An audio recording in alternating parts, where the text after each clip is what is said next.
let's take a look at the second phase of our recovery, which now incorporates the nimble and movement in order to down-regulate the body and up-regulate our recovery. Now this, like I say, is where the secret sauce really comes into play, incorporating movement and percussion at the same time.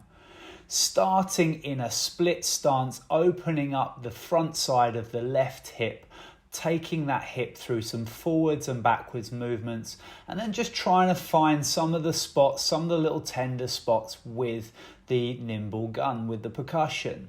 Once I've found a couple, I'm then also going to work side to side. So this is greasing the groove. I'm in the forward position, but then moving side to side, really opening up the hip joint from the run. Whilst doing that again, just trying to seek out any little hot spots and then incorporate some movement in it. Now, if I was doing this in really real time, then I'd be spending a little bit longer on each spot. But this is really to show you all the different angles, all the different places you can get into, and that comes into the gun being nice and light in order to allow us to get into all those different areas. As you can see, I've got the round head on the gun and it's on nice high hertz to give me that massage effect. So I'm getting that massage effect and movement all at the same time. I've done one leg and now I'm doing the other leg with the same sort of motions and movements through the gun and with the body as well. So like I say, taking the slack up in the sagittal plane in that forward position and then incorporating the side to side to really open up that extra little bit of capsule in the hip joint. Whilst doing it, getting that gun, getting that percussion, waking up and loosening up all of the surrounding musculature to the joint that I'm attacking with the movement.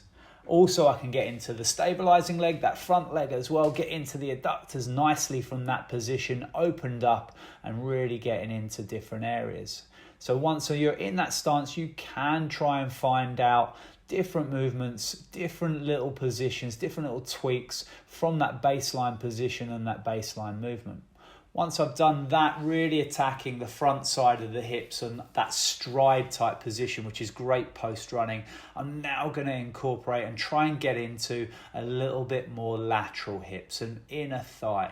I'm really getting into the nitty gritty areas here, getting nice and high in the hip and incorporating again some movement. I'm in a laterally stance position, so I'm taking up the slack in the lateral stance and then moving side to side to begin with. Once I've found a bit of side to side, staying in a stretch position and moving forwards or backwards, again to start getting that grease of the groove moving.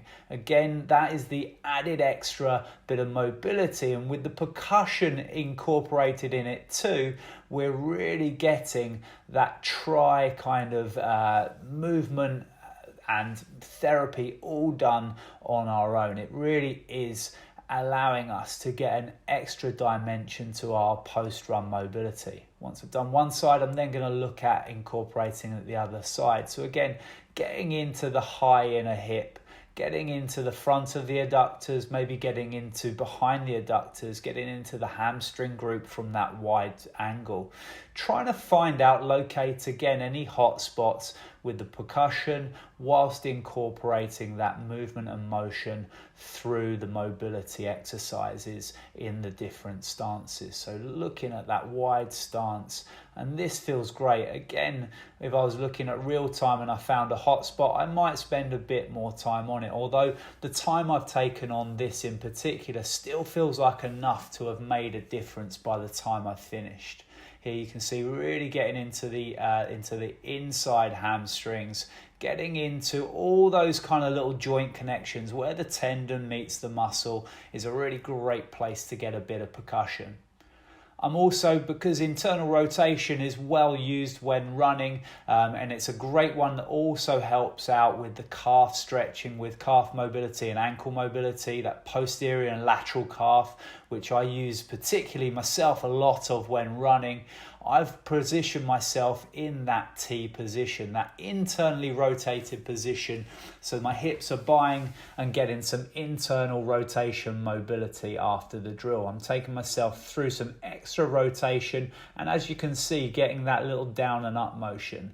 Rotation and inferior superior movements combine really well together with mobility drills, and that goes for any mobility drill, not just this T drill. So I'm adding that rotation with that upward and downward superior inferior movement, and again incorporating the massage, incorporating the percussion into the motion, getting into the lateral hip, getting into the TFL, getting into the lateral glutes, the glute med, the glute min, and trying to get into those deeper glutes as well.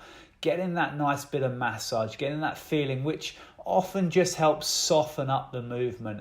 You might find after a little bit of percussion as well that you can start to rotate a little further, so helping out gain more mobility with this particular drill. So from the T stance, getting internal rotation, and we can get into the back, we can get into the hips. As you can see, I'm getting into QL here, and I've changed the angle of the gun so it's not quite so aggressively on point, but by facing the gun upwards, I'm getting some lateral displacement through the gun head, through that round head, so that it doesn't quite hit with so much force.